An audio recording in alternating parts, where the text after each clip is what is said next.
Good evening, everybody. I'm Bev Laidlaw, PCS Deputy President, and tonight we're here to honour on International Workers' Memorial Day all of our workers that have lost their lives and also to fight for the living. So hopefully you've joined us today. We've got a couple of speakers with us today. So what we have today is some stuff about work-related stress.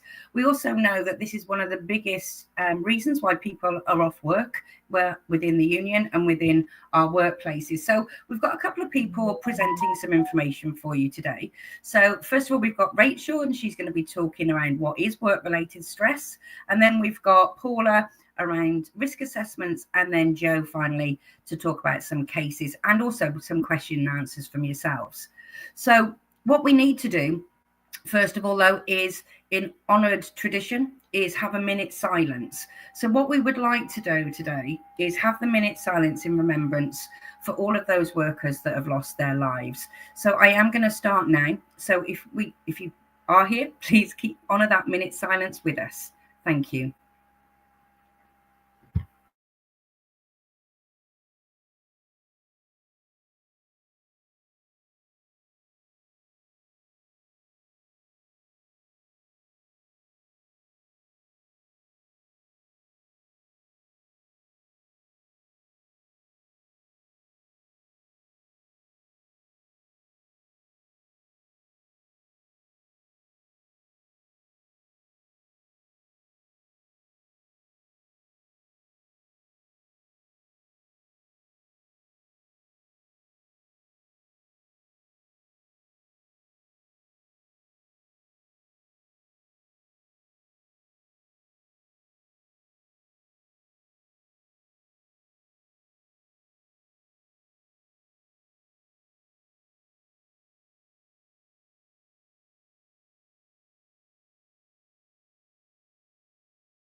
So thank you, everybody, in helping us remember everybody that's lost their lives in the workplace. So again, to reiterate, what we're doing today is hopefully giving you some information today while we respect International Workers' Memorial Day. Hopefully many of you have already tuned in to some of the Lunch and Learn events. And I know quite a few of you have gone in your own towns and cities and laid wreaths alongside our PCS members and other trade unionists. So again, today, what we're going to be doing is hearing from a couple of our health and safety reps. I'll introduce Rachel in a second, but first of all, I do want to point out in our website as well, there is the PCS harassment protocol, which we adhere to on every event that we run. So please make sure that you adhere to those. But what we would like you to do is comment in the Facebook or on X, wherever you're watching this, send messages of solidarity, let us know which branches you're from. It really goes a long way for us to be able to go, yeah, these people are watching us and getting something from this, because the aim of this is to actually share all of our best practices and share the information with you. So what I'm going to do first of all is bring Rachel up. So Rachel is Rachel Heemskirk. She's got over 20 years experience in Department for Work and Pensions as a trade union rep and a health and safety rep, and she's also on our NEC. So welcome, Rachel. Thank you. So it's over to you, really. And I know you've got some slides for us to watch. So I'll come off this now and bring you over to your slides. So if you just let Ramona, who is working very hard in the background for us when she needs to move those on, then over to you. Thank you. Thank you. Okay, so Ramona, if we can move on with the slides. Thank you. And again. Okay, so we're here to talk about work-related stress. Work-related stress affects everybody in some way, but when it gets to the fact that you are seriously considering that you can no longer cope, you can no longer go into work, your body has a biological response. You get dizzy, you get fuzzy-headed, you get angry, and that means that you react differently to how you would if you were not stressed. Stress can cause people to feel extremely unwell, and in severe cases, it can cause suicide. Next, please. Growing concern within the trade union movement is that suicides, work-related, it's been shown that about 650 suicides last year, that makes up 10% of work-related suicides. Stress affects every working person. It doesn't matter whether you're a construction worker, you work in catering, you work in an office, you're a civil servant, you're a carer. Every person can have some form of stress. And it doesn't matter how other people around you feel. If you're stressed, you are stressed. If we move on. Stress in work, as with other mental health problems, will affect everybody. Approximately 1 in 7 people will have a mental health problem. And that means that 8,750,000 workers have suffered work-related stress. Now, being unwell and not going to work, there is about 22 million days lost overall, but 17.1 of those are lost because of work-related stress, where somebody has been signed off as unfit because of the stress they feel in their workplace. Can we move on? It's coming to the time where workplaces need to realise that they are causing people to be unwell. Workplaces and managers must realise the impact that stress at work is causing. We need to look at what we can do to support people who are feeling stressed. Many employers provide health assessments, workplace assessments, and have resources where you can make phone calls and have a chat to somebody. But what we must also realise is that the union has these resources as well within our helplines. And if you look at the PCS website, you will find those that you can use and also your families can use. We need to look at promoting better ways of living. Now, it's known that if you eat well, you will feel better. If you feel better, you're going to be able to deal with stress better. And that is your work-life balance. We need to look at creating supportive work environments where it's free and easy to explain that you're not feeling well, that the amount of work you're being asked to do and the fact you're being micromanaged is leading you to feel unwell and stressed. Next slide, please. Okay. We need to be aware and we need to let our members, know that it's not wrong to feel stressed. We know that we're all overworked, underpaid, and that we're expected to do things beyond what, as a person, we want to do. There is issues and problems, and it's not unusual to feel stress. And therefore, in the workplace, if you're struggling, you need to speak to somebody, whether that be your union rep to look at ways that you can talk to your manager about looking at the work you're doing, whether that be a mental health first aider, or whether or not that is actually talking to people through the assured helplines, which are available 24 hours a day. Don't be scared. It's important that you, as individuals, are aware it's not wrong to feel stress, and your workload should not make you feel stressed.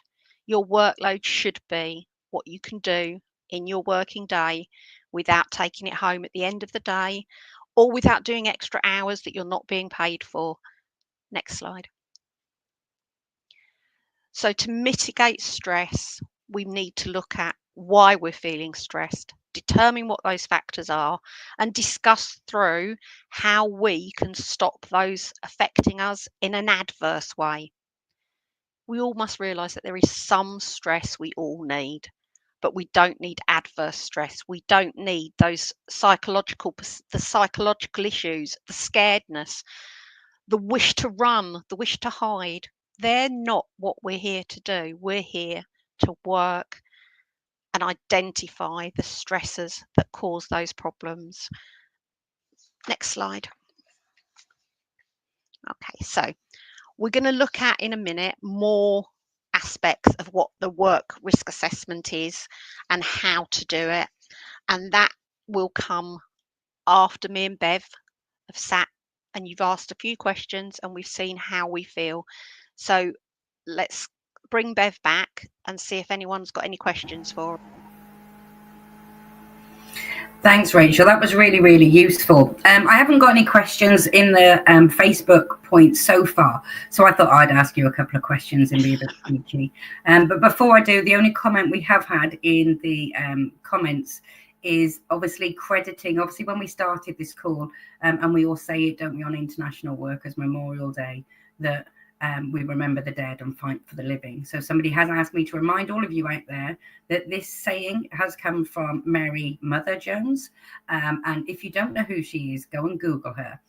She was born in Ireland and emigrated, and she moved over to America in the 1830s or 1840s, I think. So I've just Googled her as well.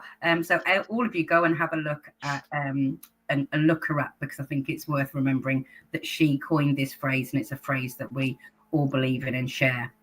So back to this work-related stress, Rach. I mean, I've had work-related stress myself. I've done stress risk assessments, but what would you do, or what would you advise any member of staff that comes to you from as a PCS member and says, my doctor signed me off with work-related stress?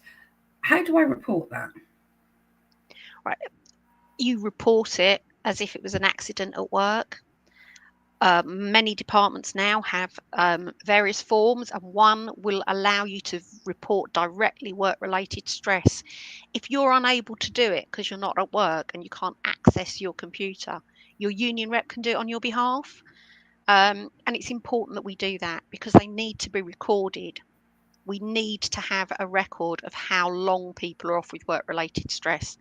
And I'm sure Paula will explain later on why it's important that we follow that, because we're looking at the risk and how long you might be off. And then the health and safety executive can be brought in if you're off for longer than 7 days, and we can look at your work environment.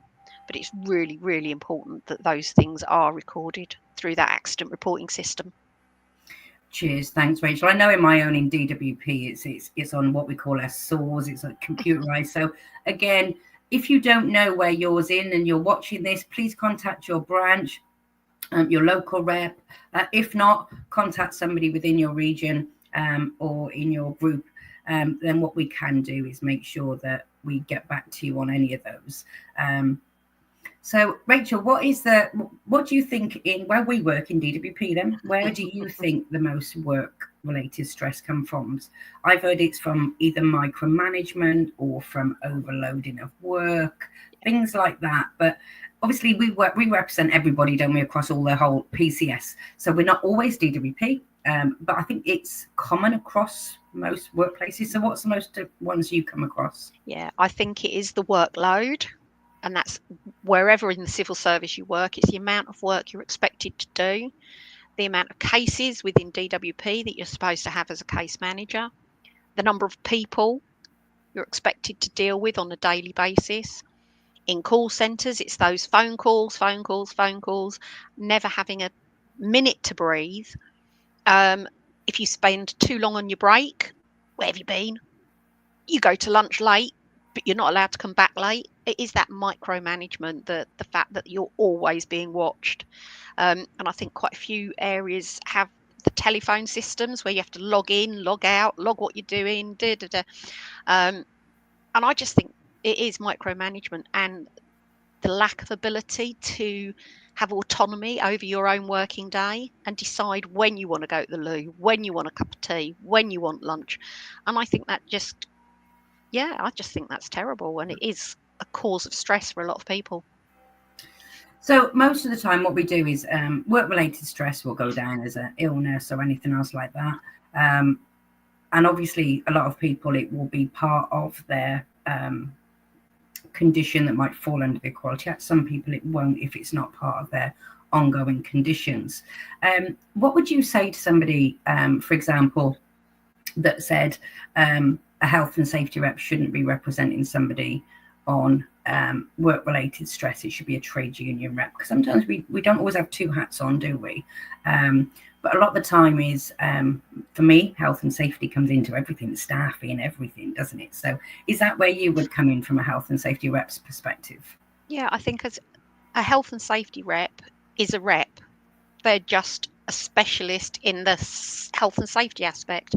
So yeah, I would say any health and safety rep can represent somebody who's having stress at work. And it might in some cases make more sense because actually you understand the safety element, and stress at work is a safety issue in my opinion. Yeah. I mean, some of the comments we're getting, I just want to do a bit of a shout out. We've got Brian from East Lancs DWP.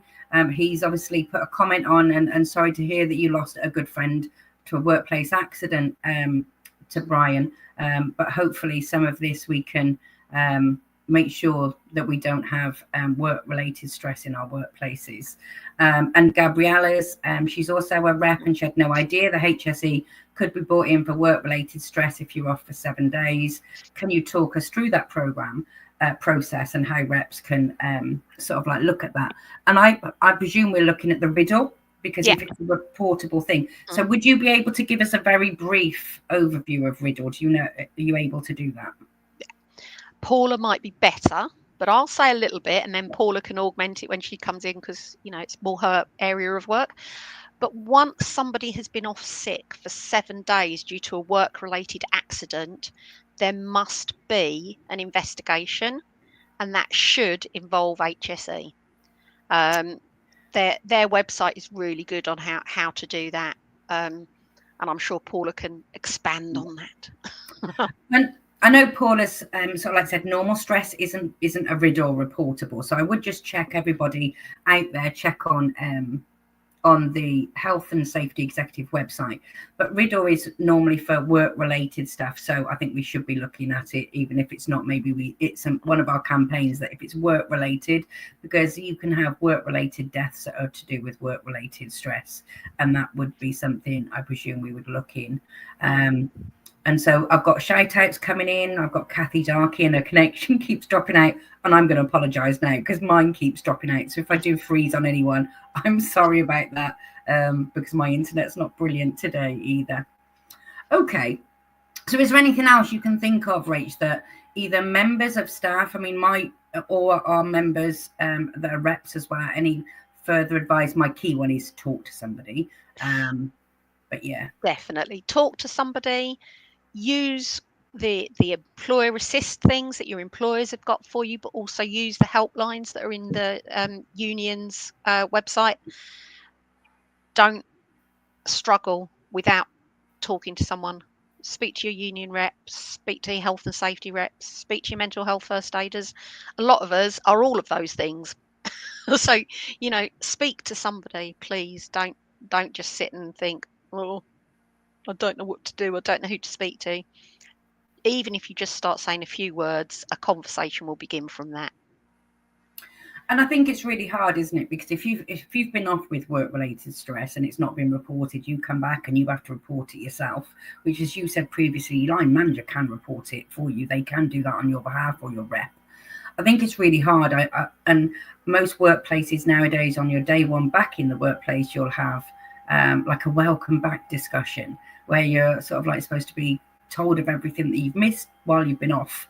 But actually that can cause more work-related stress than anything else. So I do think sometimes it's worth sort of like making sure, even in that welcome back discussion, you can take a rep in with you if you so wish. So please don't suffer in silence, think that my manager's called me in to have a chat with me, or my manager's called me in for my welcome back discussion or a catch up. If you wish to have a PCS rep in with you, please make sure you take one in, because if it's getting too much for you as well in that discussion, we can halt it. We can say that that's not enough.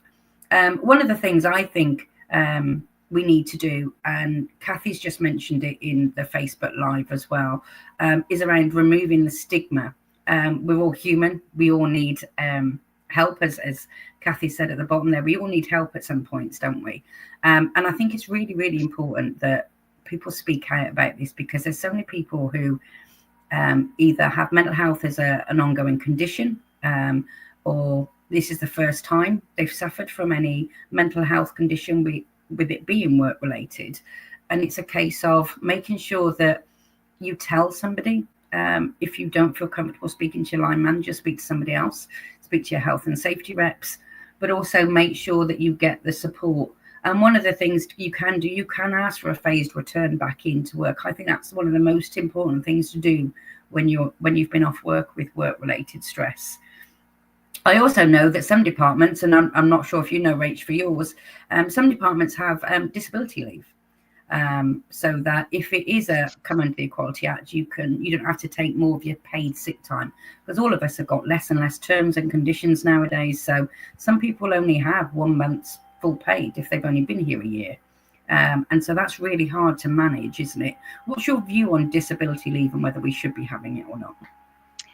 I think if it's a definite, this work is stressing me and I can't cope because you're stressing me, then yes, we should be applying for disability leave.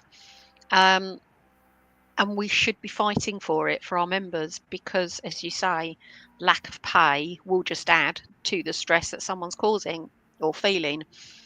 And if that stress is because of the work, then yeah, we should be getting disability leave and we should be fighting for it. And yeah, you're right, people don't know it's there. And I get very angry when people call it gardening leave, because I'm stressed, I'm off work, I'm not looking at gardening, or it's not an enjoyable thing. So we should always make sure that we call it special leave due to a disability. Yeah, I think the other thing, and when Kathy mentioned earlier around stress and work-related stress, removing that stigma, I've come across, and I imagine you have as well, when I've been representing people, and somebody says, well, they were well enough to go shopping, why can't they come into work? And it's those, or I saw them out having a drink in one of the restaurants and things like that. And we have to remove those stigmas, don't we? Because what we need to do is make sure that actually getting out of the house and socializing can be a real big help when you've got work-related stress or any mental health condition. And so have you found that before? Yeah, and I also think something that Late's just put in the comments relates to it as well. You know, people, it's that final straw that makes you think, I can't cope with this. But actually, you still have to push yourself.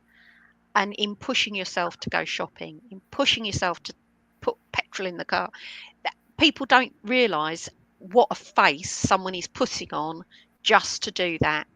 And that 10 minutes walk around the supermarket may cause 2 to 3 hours of a gibbering wreck when they get back home.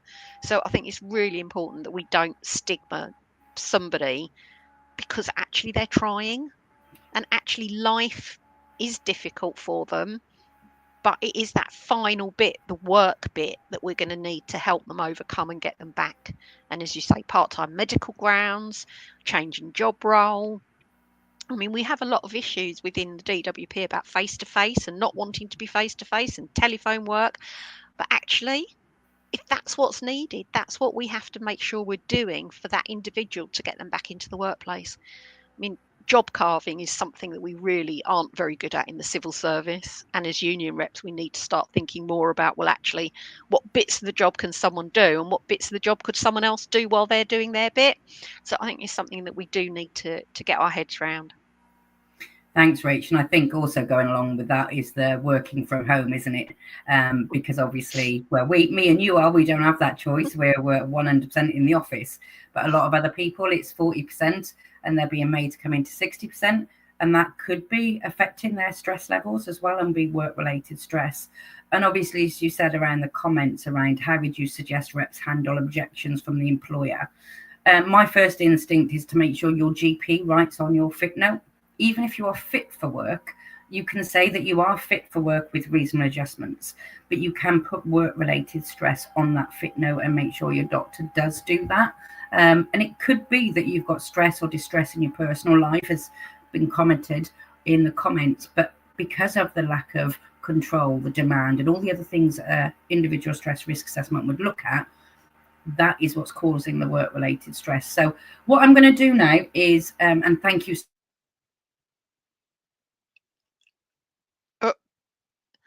I think Bev may have to frozen. that slide. Okay. No, I think I frozen, but I came back. This is what we get. So from what we're doing now, so thanks ever so much, Rachel. So now I'm going to bring Paula in. And so Paula is also a PCS NEC member like myself. Sorry if it's echoing to begin with when I get my confidence through. She's also the public vice president and served as the chair of the HSE National Branch for many years. So Paula's going to talk through risk assessment, but because I'm echoing a bit, Paula, I'm going to bring it straight over to you. Thanks, Bev. Thank you. Hi. So yeah, as Bev said, I work at the Health and Safety Executive. I'm a policy advisor at the Health and Safety Executive.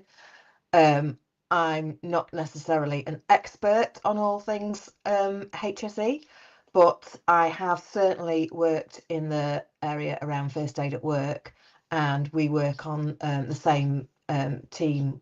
We work with the same team as the stress policy people. So stress in the civil service, it is the biggest cause of sickness absence amongst our members. And I think people also need to remember there is a very close link between stress and musculoskeletal disorders. It's a thing. You're stressed, you clench, you start to move your body differently, and that over time can actually affect your body, and it can affect your musculature, and that itself can bring on neck pain, back pain, shoulder pain, and that is an absolute linked condition, recognised, and another serious cause of sickness absence amongst our members in the civil service. I think as well on Workers' Memorial Day, it's really important for us to think about AI and the impact AI, the rising use of AI, what that has on our members. Today, as Workers' Memorial Day, we have a theme, and the theme is about occupational health and safety, and that is a right.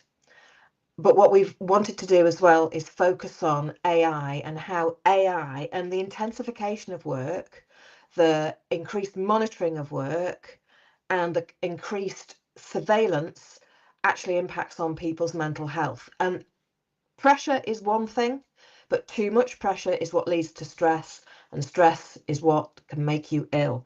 So in HSE, where I work, we advocate a prevent, promote and support approach by employers to their workforce and stress.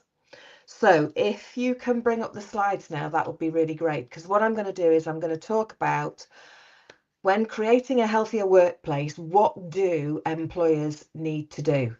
And the HSE has a thing called the Talking Toolkit on its website. I did put a link in the chat earlier to the stress risk assessment stuff. So if we can go on to the next slide. So workplace stress risk assessment. Work-related stress, yes, it can involve personal and it can involve work-related factors. People are not an Excel spreadsheet. We are not cans of beans. You can't stack us. We're messy, we're different, and different people can cope with different levels of stress and be fine than others. And that's not to say one is right or one is wrong. Employers, therefore, should be aiming to support their staff, support our members, and to help those people through the issues that they're facing. So yes, employers do have a legal duty to protect their employees from stress at work, and that is done through the workplace risk assessment. RIDDOR, the requirement to report industrial diseases, stress is not actually RIDDOR reportable, so I'm not altogether sure where this 7 days things come from.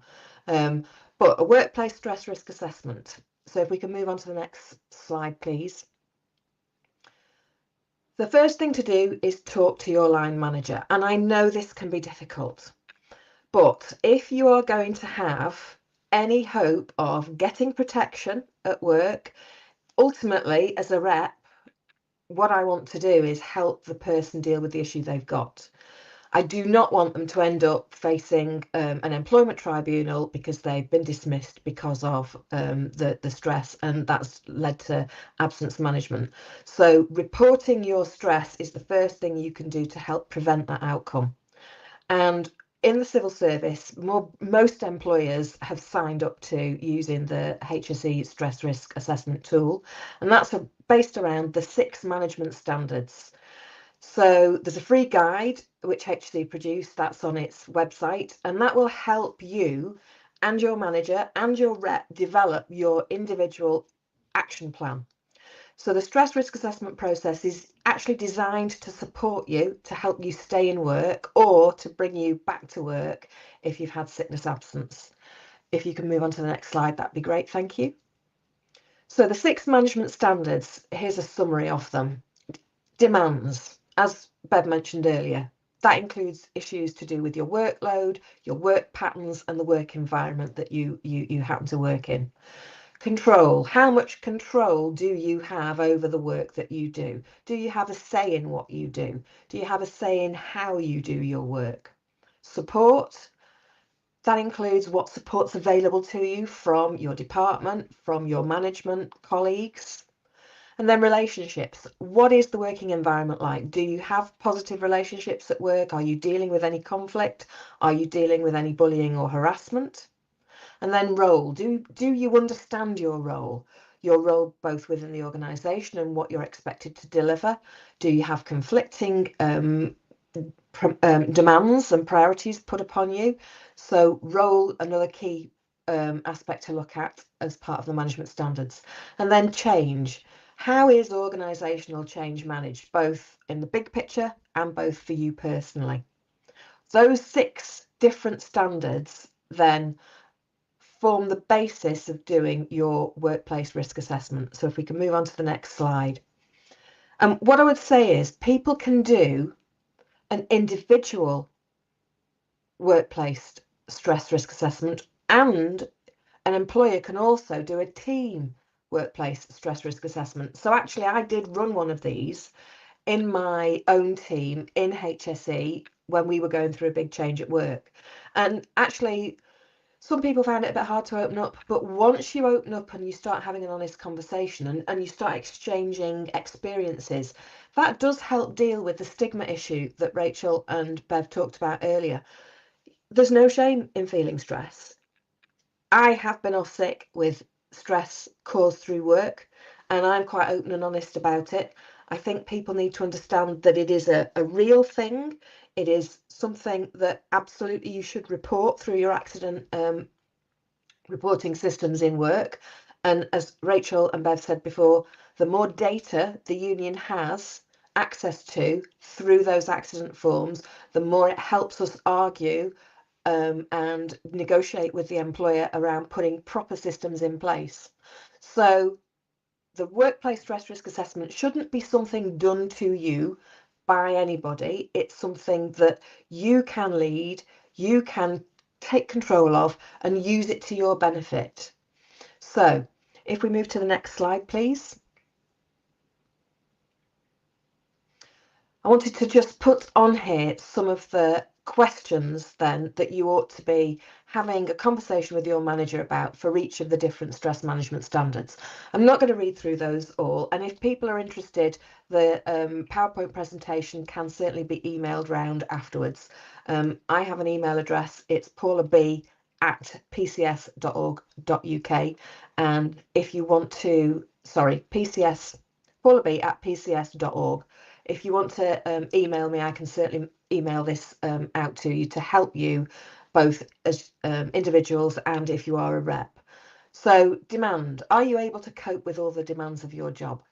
What I've done for my own personal stress risk action plan, I've taken all of those questions and I've put information down and I've discussed that with my line manager. And what we're then doing is putting together recommendations about where these questions did highlight an issue, what we need to do to mitigate those issues. So for me, yes, demand did become an issue. There was far too much that I was being asked to do in a short space of time, and deadlines were a real problem. So having a good conversation with my manager helped her understand the demand that was being put on me and helped her then start to say to other people who were asking me to do stuff, look, back off, we need to prioritize this sort of stuff. So demand, a key thing. If we could move to the next slide, please. Control. You know, I'd love to have control over all of my work, but that's not necessarily the way it happens. But being able to have a conversation with the manager about what I've got on my plate, what the timescales are, what the workloads are. Actually, have I been consulted on changes at work to what I'm being asked to do? Have I been asked to quickly reprioritize work without having much control over all of that? Those are the sorts of things that I've been able to discuss with my manager. Bev mentioned and Rachel mentioned earlier, control over working pattern. So absolutely being asked to have breaks, or being able to ask when you have your break, being able to step away for 5 minutes if you need to. These are really important things that you should have control over. Of course, if you're dealing with the public, that's not necessarily always as easy as that. But where you can, have that conversation with your manager and identify if these are issues. Sorry, my little cat's just decided to come and join in. Here we go. Go on. Control. Okay, next slide, please. Support. So do you get people to help you? Do you have a line manager who knows about your job, about what tasks you have to do, where you can go to get help? Do you have workplace coaches who might be able to help you if you're struggling with certain things? We talked earlier about occupational health and employee assistance programs and trade union reps. All of these are sources of support that staff, PCS members ought to be pointed to. We have a dignity at work statement in HSE, and certainly in my team we have like a set of goals about how we should treat each other. For example, grade is not an issue in my team. Doesn't matter what grade you are, you all contribute equally to the work that we need to do, and we all respect each other. So those sorts of softer social policies that we draw up with each other actually do help, because it shows that we can support each other. Do you have regular contact with your line manager? So if there's a problem, do they say that up for your performance review, or do they discuss that with you at the time something happens? Those sorts of levels of support actually can help alleviate stress. And if you have issues with that, absolutely you need to talk about that. So if we move on to the next slide. So relationships, this is where we talk about bullying, harassment, unacceptable behaviour. Not necessarily from your colleagues, could be from your customers. Having worked in a job centre back in the day, there were certainly times where I felt threatened in the workplace. I experienced sexual harassment in the workplace. So being able to talk to the employer about that, being able to manage the risks around that is really important for people to know that they've got somewhere they can go and raise these issues, other people that they can talk to about those issues. The stress risk assessment ought to identify if that affects you. Next slide, please. Your role.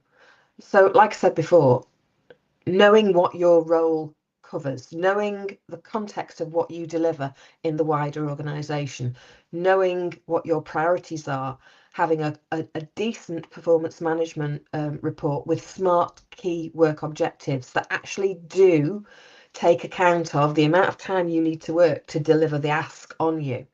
Those are things that you need to talk about with your line manager. You really need to be able to raise the concerns that you have, and identify that anything that needs to be put in place to help alleviate that sort of stress. Next slide, please.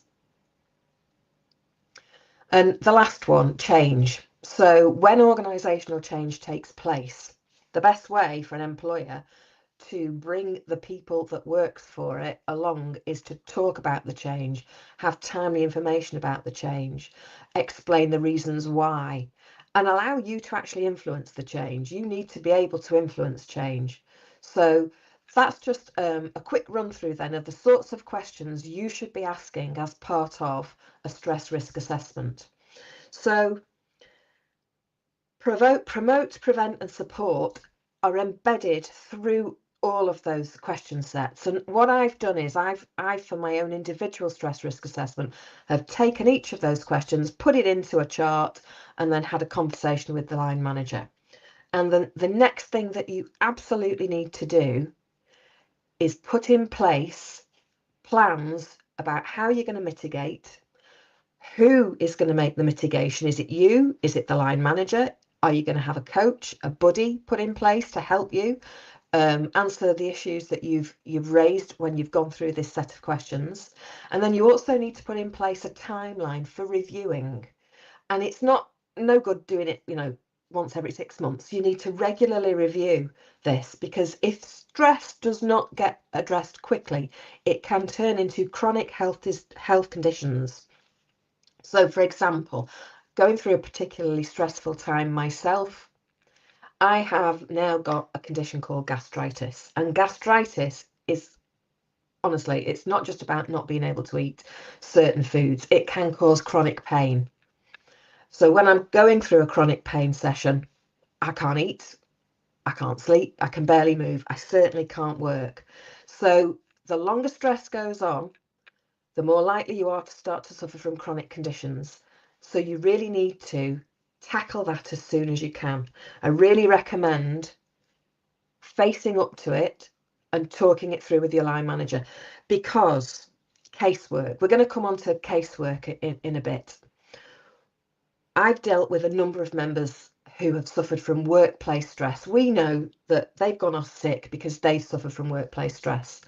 And when they've come back to work, certain places have very strict attendance management processes, and those people have ended up being put on an attendance management warning, which is like a double blow, isn't it? But unless you can show that you have discussed the issue with your employer and that your employer has failed to put mitigations in place, then actually you cannot take an employment tribunal out. PCS has had legal advice on this. So it's really important that you raise the issue, you identify the mitigations that you need, and then if the employer does not put those in place, that's when you start to have some legal grounds to be able to challenge the employer.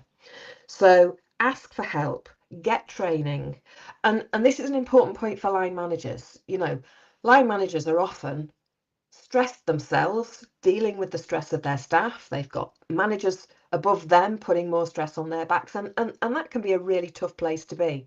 So if you are a line manager, most employers now offer training to help you cope with the situation that your staff are in and help them through the stress that they're facing. So I would absolutely recommend getting some training. So that's it from me. I'll be around if people have got questions. I think Bev's coming back in now. Yeah, thanks. I've had to put my headset on, but I think I'm still echoing. You're not too bad for me, Bev. Oh, hopefully it's not too bad for everybody else. Hold on. Bear with me, everybody. Can everyone hear me? Can you hear me? I can hear you. Okay, yeah. Okay. So just a quick question for both of you. What would you do if an employer refused? If you asked for an individual assessment and somebody would, and your employer said, "No, I'm not doing it, I'm not doing it." Well, that absolutely is a question for the HSE. So the HSE have contact routes in both over the phone and through its website by filling in one of the contact forms. So I would absolutely say the law says employers have a duty to manage the stress of their staff. So the first thing I would do is find out what my employer thinks its policy is about managing staff, the stress of the staff, find out what that policy is, and if it doesn't include tackling it through doing an individual workplace stress risk assessment, what else does it include? Actually, the first thing you should do is be in a union and go and speak to your union rep, because they will probably know what the employer's policies are and be able to point you in the right direction. But certainly, if they have nothing in place, well, that's definitely time to report that to the HSE. Thanks, Paula. And one for you. So somebody's put in the comments around they're finding stress risk assessments really stressful to complete themselves. So any hints and tips to make it easier? For me, I'd say do it with your rep. Don't do it on your own. But what would you say, Rach? Yeah, I think Paula mentioned it as well. Have those key elements that you think you're going to want to talk about.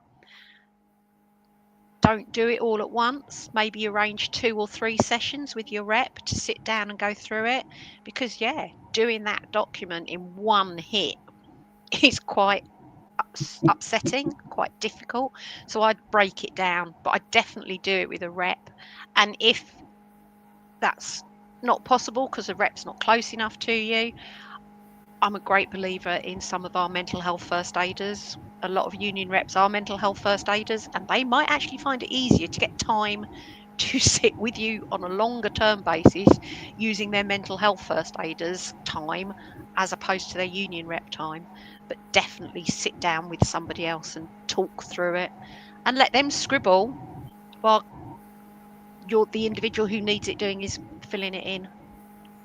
Cheers. Thanks so much. So first of all, I want to thank both of you. Please stay on. But thank you so much for both of you and all the hard work you do.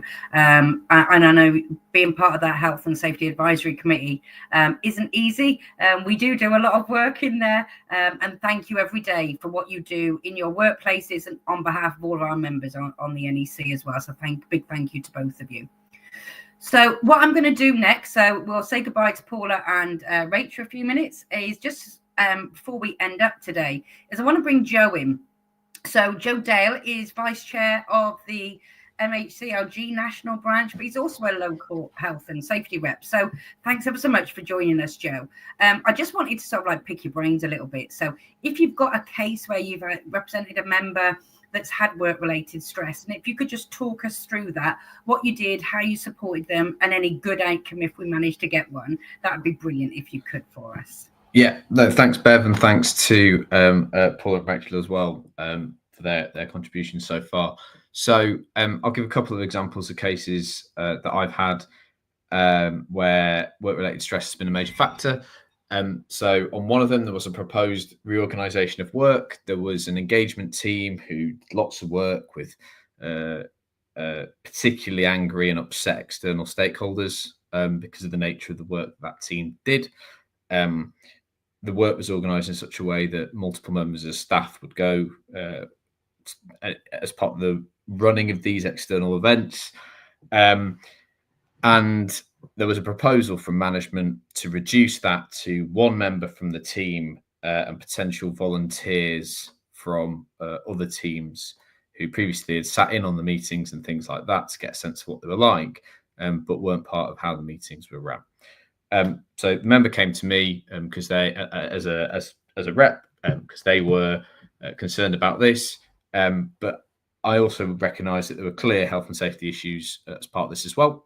So I asked if the management had done a risk assessment before the proposed change.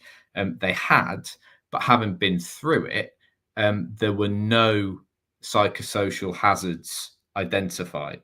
So the stress on the different members of staff, because different members of staff had already indicated that they wouldn't feel comfortable, they'd be worried about these angry members of the public, the potential for them to be outnumbered if there were fewer people from the department go to these meetings. The fact there was no discussion whatsoever with the team around the development of the proposal to change individual responsibilities that members within the team had. None of these things were identified. And so I helped them draft an email to their management. They didn't want things initially to come from the union side. They wanted just assistance, how they wanted to raise the issues. And I highlighted that in the Management Health and Safety at Work Regulations 99, there's the requirement to carry out risk assessments, which others have already talked about, the need to implement preventative protective measures, and really importantly for the volunteer aspect of the proposal, Regulation 13 sets out that training has to be provided where someone might be doing a new aspect of their role or something else where risk could be heightened. Now, for those people that have never done that job before, who are becoming just as volunteers, who normally do stuff in other teams, they would need to be trained to manage those risks, and any change to the duties would also need an assessment to go along with it.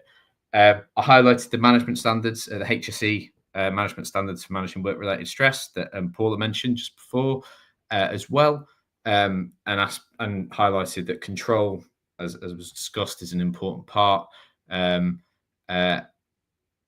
Basically turned around and said, look, we think that the hazards would be exacerbated. And the result was, as soon as the management realised that they would have to put on a training programme for every new volunteer who helped out, they actually realised that on balance, the existing model they had was better. And so they didn't end up changing it, much to the relief of the member and their team. So that was a good outcome on that. And then the second example I've had, which is probably one that, based on what others have described, is quite common, a member who was on long-term sick and sought advice from reps quite late. But when I looked into it, stress was clearly a major factor about why they'd gone on long-term sick. They were being micromanaged to the nth degree. No stress risk assessment was carried out before they ended up going on long-term sick.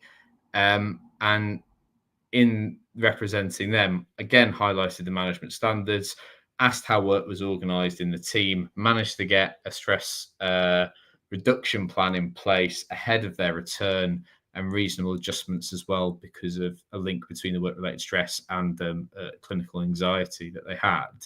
I think one of the things I would be really careful of in cases like that, and that person did manage to successfully return to work, and with the combination of the reasonable adjustments and the stress reduction plan, was able to reintegrate. But had we not helped, it might have gone very differently.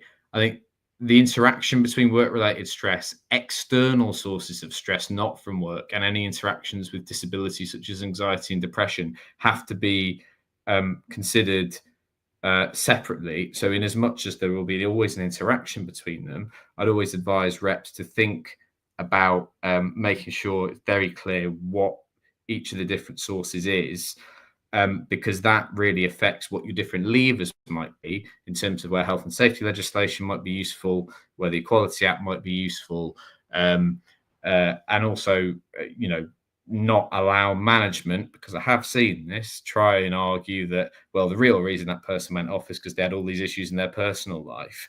When the reality is they might have had stresses in their personal life, as many of us do, but it was the approach to managing the work-related stress that was the straw that broke the camel's back. And so if we can always make sure that we're being clear about that, it will also help you in your representation of individuals. Hope that's all right, Bev. Brilliant. So yeah, that's absolutely amazing, Joe. I just wanted to pick your brain a little bit more, if that's all right, just for a couple of minutes. So last week we saw on the PCS Facebook page many brilliant pictures of picket lines in MHCLG. And they obviously, you guys have been on strike around the office closures, but also with a mandatory push to spend more hours or more days in the workplace. How do you think that office closures or potential office closures could impact somebody's work-related stress, and how that might affect their anxiety and stuff like that? Because I imagine it's quite a worry for people if they think their offices might be closing. Yeah, I think the control aspects of the management standards is a really, really important one there. I think as part of that, the way the policy was developed, and I'm sure sadly this is quite common for others as well, whilst there was some engagement with us as reps, management had clearly come into this with their mind made up. And in as much as they've consulted staff on the how we might shut your offices, but not on the question of, well, should we? What's the aim here? When you make big decisions without bringing people along with you, that is clearly a stressor. And then we have individuals that clearly are struggling as part of that process. Obviously, we're trying to fight it and make sure it doesn't happen. But I think from our point of view, I would sort of suggest that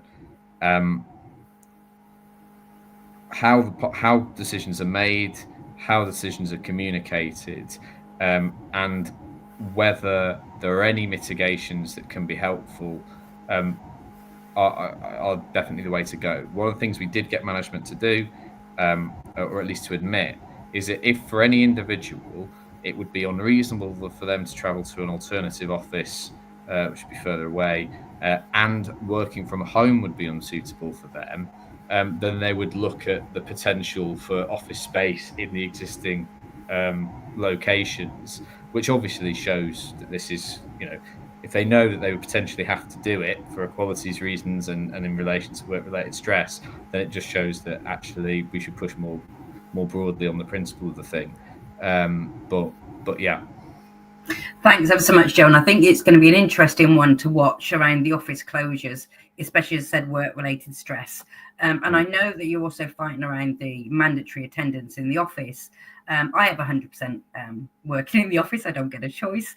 But actually, because due to my mental health, I don't think I would want to work from home. And I think a lot of our members are also in that perspective that and PCS, it clearly has a policy that we believe that our members should have the right to choose where they work. And that needs to be flexible for people that don't want to work at home because of their mental health, but also those that do. So I do think it's something we need to look forward to. So I just want to probably say thank you ever so much for Jo coming on, sharing those cases. And I think it does prove our point that you must go and seek help from your PCS reps. We can help. And I agree with you. So many of our members come to us when they're coming back from work, for back off sick leave on work-related stress, where obviously our aim is to actually make sure that actually everything is done so that nobody does suffer from work-related stress, because we need to make sure that those things are in place beforehand. So thanks again ever so much for coming on, Jo. Thanks, Ben. And hope to see you soon. So I am going to wrap up, everybody. We've only got a couple of minutes, and I just wanted to give you a couple of messages, really.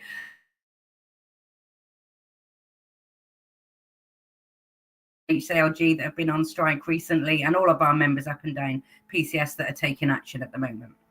But I did want to briefly give you a couple of updates from health and safety. So there is some courses that you can do as a representative or as a member as well, if you want to have a look at that.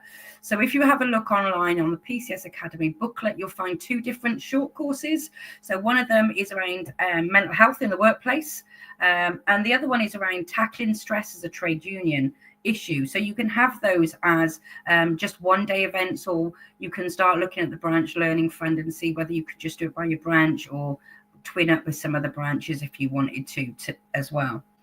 But also, I think it's tomorrow, so please hopefully look out for your email as a health and safety rep if you are one. We are sending a survey out to all the PCS health and safety reps just to see how we can support you moving forward.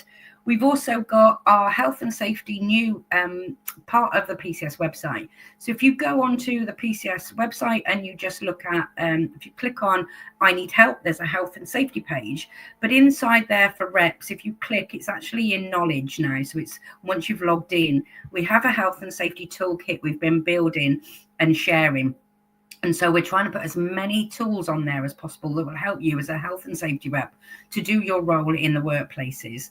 So again, if there is anything that you think could be added to that, I know Paul has given an email address. There's mine as well. It's bevl@pcs.org.uk. So please email me if you need any information. And lastly, before we do finish, we do have a lunch and learn event on Wednesday. That's this Wednesday, and it's 12:30 till 1:30. It's on Teams. If you go to the events pages on the PCS Digital, it's there as well. It's just a Teams event. Everybody, please come along. This is our first one that we'll be doing as a health and safety forum as PCS. So it's not just the NEC, it's all different reps that are helping us out along the way. And this one is going to be about your rights as a trade union health and safety rep, and your duties and what rights you have in the workplace. I think it's really important to make sure we all know. Kathy's put on the messages, so well done to everybody tonight. It has been a fantastic event. I'm hoping we'll do more of these alongside other parts of our PCS networks, as well as the equality and other lunch and learn events. So again, I think in the chat for Facebook, we've got the link for the new toolkit. Please use it. Again, if you think that there's anything we've missed, please let us know.